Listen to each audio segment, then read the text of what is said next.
Today news के साथ में मैजिक फुटवेयर, हिडो सफलताको बाटो।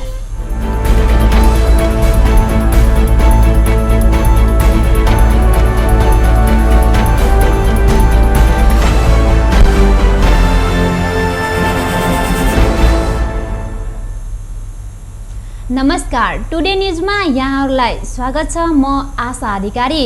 न्यूज सुरु गरौँ। संयुक्त राष्ट्रिय संघ मानव अधिकार परिषदको सदस्यमा नेपाल पुनर्निर्वाचित सम्बन्धी प्रसङ्गबाट। संयुक्त राष्ट्रिय संघ मानव अधिकार परिषदको सदस्यमा नेपाल लगातार दोस्रो कार्यकालका लागि पनि चयन भएको छ। राष्ट्रिय संघको मुख्यालयमा मंगलबार राति भएको निर्वाचनमा नेपाल सन् 2021-2023 सम्मको 3 वर्ष कार्यकालका लागि फेरि निर्वाचन भएको हो। मतदानमा नेपालले 150 मत प्राप्त गरेको परराष्ट्रिय मन्त्रालयले जनाएको छ। नेपालले फेरि निर्वाचित भएपछि परराष्ट्रिय मन्त्री प्रदीप गेवालीले ट्विट गर्दै नेपालीलाई 150 मतका साथ विजयी गराउने सबै देशलाई धन्यवाद दिनुभएको छ। नयाँ कार्यकालका लागि निर्वाचित अन्य सदस्यमा अफ्रिकाबाट आइभरी कोस्ट, ग्लोबल मावाली र सेनेलग, पूर्वी युरोपबाट रुस र युक्रेन, ल्याटिन अमेरिकाबाट बोलिभिया र क्युबा र मेक्सिको र पश्चिम युरोपबाट बेलायत र फ्रान्स छन्। एसिया प्रशान्त क्षेत्रको सदस्यका रूपमा नेपालसँगै चीन, पाकिस्तान र उज्बेकिस्तान पनि निर्वाचित भएका छन्। 3 वर्षीय नयाँ कार्यकाल सन् 2021 जनवरीबाट सुरु हुनेछ। यसअघि सन् 2018-2020 का लागि पनि नेपाल निर्वाचित भएको थियो। मोहतरीको मन्द्रा सिस्वा नगरपालिका वार्ड नम्बर 6 सरपल्लो गाउँपालिकामा एकै दिन 2 जनाको शव फेला परेको छ।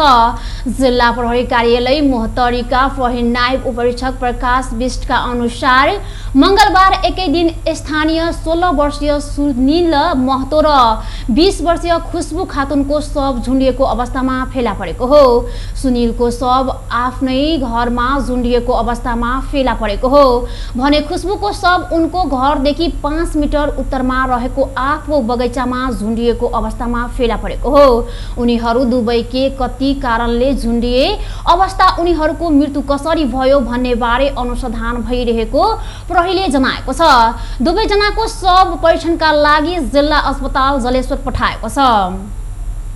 रोहतडमा जग्गाको विषयमा 2 समूहबीच झडप हुँदा 4 जना घाइते भएका छन्। फतुवा विजयपुर नगरपालिकाको विजयपुर बजार भन्दा पश्चिममा बडहरवा पुल छेउको एलानी जग्गाको विषयलाई लिएर 2 समूहबीच झडप भएको हो।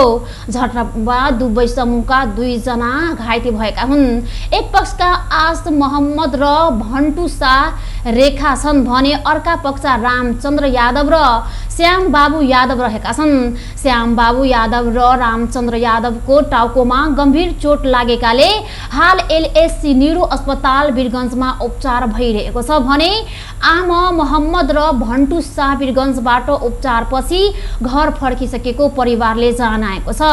भटवाहा पुलको छेउमा रहेको उक्त एलानी जग्गामा ऊखु जोख्ने काटा राख्ने गरिएको छ भने चाडवाडको बेला हिन्दू समुदायले छठ पर्व र मुस्लिम समुदायले दाह पर्व मनाउने गरेका छन्।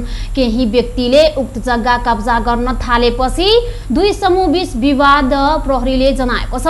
त्यस क्षेत्रमा अहिले व्यापक सुरक्षाकर्मी परिचालन गरेको रोहतडका प्रहरी प्रमुख एसपी श्री विक्रम शाहले जानकारी दिए। सर्वोच्चले कोरोना भाइरसको संक्रमण पत्ता लगाउन गरिएको पीसीआर परीक्षणमा कुनै पनि बहानामा शुल्क नलिन सरकारलाई आदेश दिएको छ। सर्वोच्चका न्यायाधीश डाक्टर आनन्द मोहन झा राई, टक्क बहादुर र मोक्तानको संयुक्त इजलासले असोज 15 गते गरेको फैसलाको पूर्ण पाठनमा कुनै पनि बहानामा पीसीआर परीक्षणमा शुल्क लिन नमिल्ने ठहर गरेको हो। सर्वोच्चले निजी प्रयोगशाला र भिजा प्रयोगका लागि गरिने पीसीआर परीक्षणमा पनि निशुल्क नलिन सरकारलाई आदेश जारी गरेको हो। सर्वोच्चले लक्षण वा चिन्ह भएका व्यक्तिको मात्र परीक्षण गर्छु अरूको गर्दिन भन्नु संविधानको मौलिक हक र जनस्वास्थ्य सेवा ऐन 2075 को व्यवस्था विपरीत हुने पनि ठहर गरेको छ। सरकारले कोरोना परीक्षणमा शुल्क लिँदा संविधानको धारा 35/910 ले नागरिकलाई दिएको स्वास्थ्य सम्बन्धी हक उल्लङ्घन गरेको भन्दै अधिवक्ता दई लोकेन्द्र ओली र केशवरङ्ग केसीले स्वास्थ्य तथा जनसङ्ख्या मन्त्रालय विपक्षी बनाएर रिट दायर गरेका थिए। सरकारले प्रारम्भिक सोधपुछ वा परीक्षणबाट लक्षण वा शङ्का नदेखिएका वा तत्कालै परीक्षण गर्दा एनिक साथ सङ्क्रमण छ वा छैन भन्ने नसकिने व्यक्तिलाई यति दिनपछि यो केन्द्रमा आई परीक्षण गर्न भनी टोक्न दिई पठाउन सक्छ। तर सरकारी स्वास्थ्य केन्द्र वा प्रयोगशालामा आउने व्यक्तिलाई त्यस्तै फर्काउन वा निजी प्रयोगशालामा जाऊ भनी पछ्याउन मिल्दैन, सर्वोच्चको फैसलामा भनिएको छ। कोरोना महामारीका बेला लोकसेवा आयोगबाट लिने परीक्षा रोक्न परीक्षाहरूले माग गरेका छन्। संसदको राज्य व्यवस्थापन तथा सुशासन समितिमा विद्यार्थीहरूले लोकसेवा आयोगमा बोलाइने निर्धारित परीक्षाहरू स्थगित गर्न निर्देशन दिन माग गर्दै उजुरी दर्ता गराएका हुन्। परीक्षार्थीहरूले दिनदिनै कोरोना संक्रमण बढ्दै गएको सन्दर्भमा परीक्षा सञ्चालन गर्नु जोखिमपूर्ण हुने भन्दै रोक्न माग गरेका हुन्। परीक्षा रोक्न माग गर्दै सर्वोच्च अदालतमा समेत रिट दर्ता भएको छ। विभिन्न तहका यसअघि नै हुनुपर्ने परीक्षा कोरोना महामारीका कारण रोकिएको थियो। आयोगले सहसचिव तहको परीक्षा कार्तिक 4 गतेदेखि तोकेको छ। त्यस्तै अधिकृत तह र नायब सुब्बा तहको परीक्षा कार्तिक 18 गतेदेखि सुरु गर्ने सूचना प्रकाशित गरेको छ। अहिलेको अवस्थामा यी सबै परीक्षा रोक्नुपर्ने विद्यार्थीहरूको माग छ। टुडे न्युजमा एकछिन व्यावसायिक विश्राम। यसपालि आउन नमिल्ने भयो आमा। यो दसैँमा निधार खाली नै हुने भयो।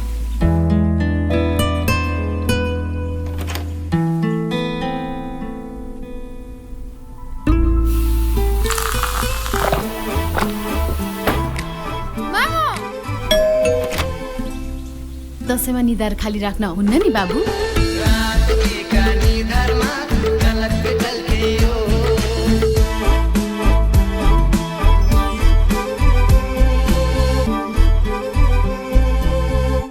हाँस्दै खेल्दै सानो सानो खुसीमा भुल्दै हुर्किँदैछ नेपाल चोको फनमा रमाउँदै नयाँ साथी बनाउँदै विशाखोलाई मनाउँदै हुर्किँदैछ नेपाल चोको फनमा रमाउँदै।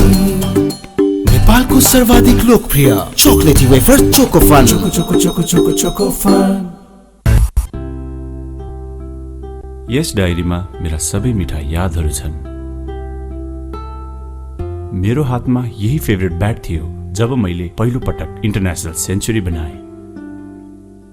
यही बलले मैले फर्स्ट टाइम 5 विकेट्स लिएको थिएँ।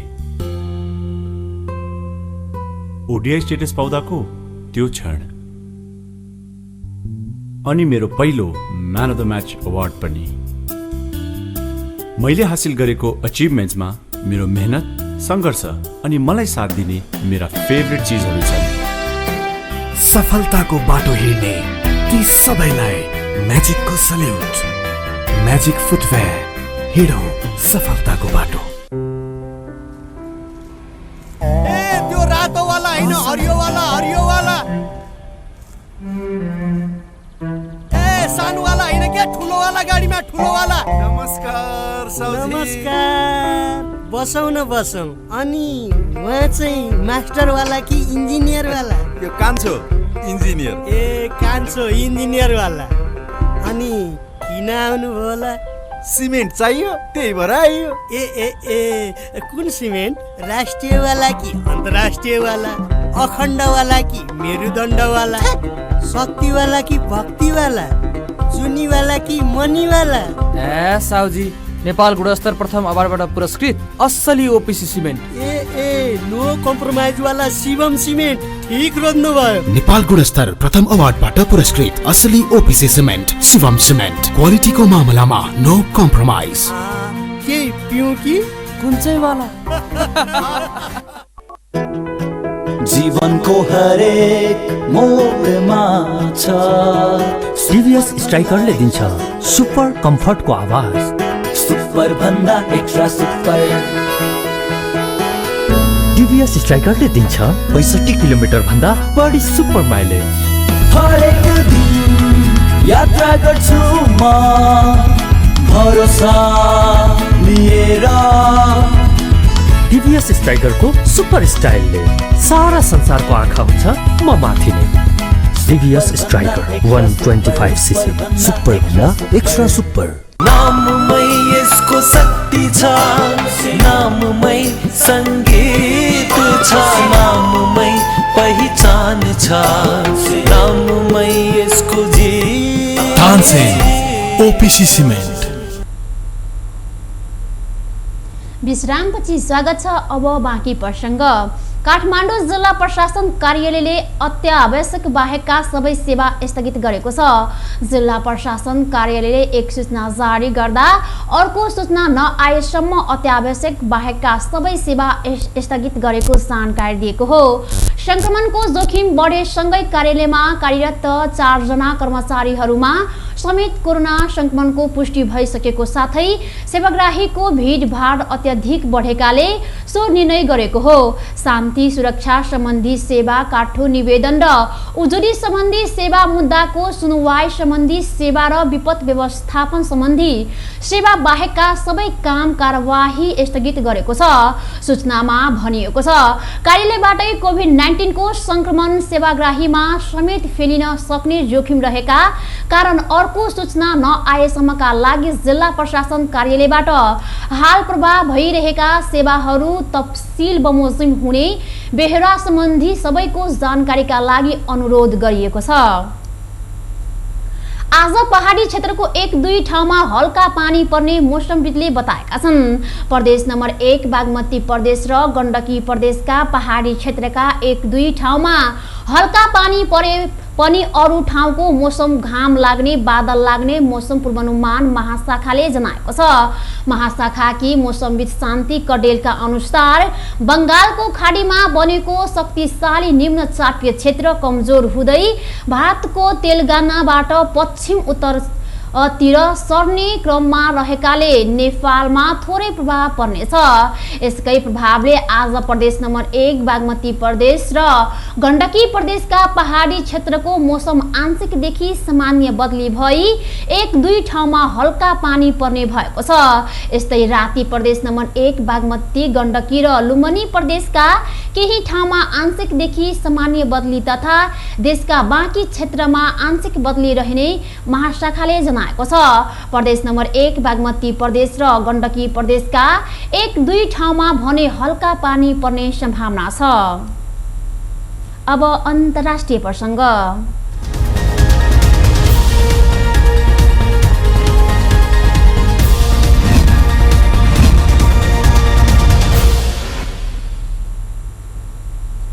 विश्वभर 3 करोड 83 लाख मानिसमा कोरोना भाइरसको संक्रमण पुष्टि भएको छ। पछिल्लो 24 घण्टामा 3,13,283 जना संक्रमित भएका छन्। यो सँगै कोरोना संक्रमणको संख्या 3 करोड 83 लाख 48,125 पुगेको छ।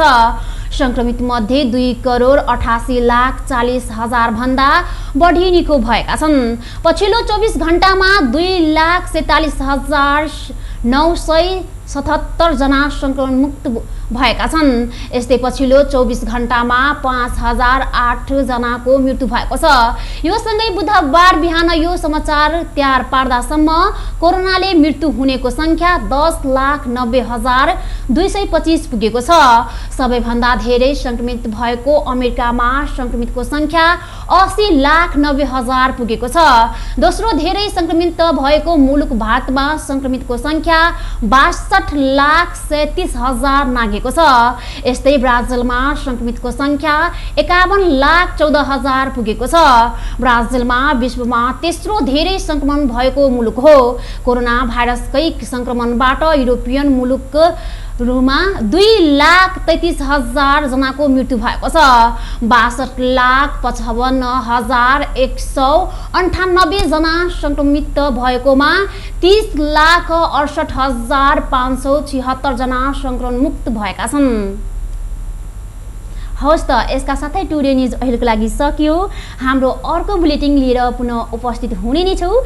हेर्दै गर्नुहोला टिभी टुडे। नमस्कार।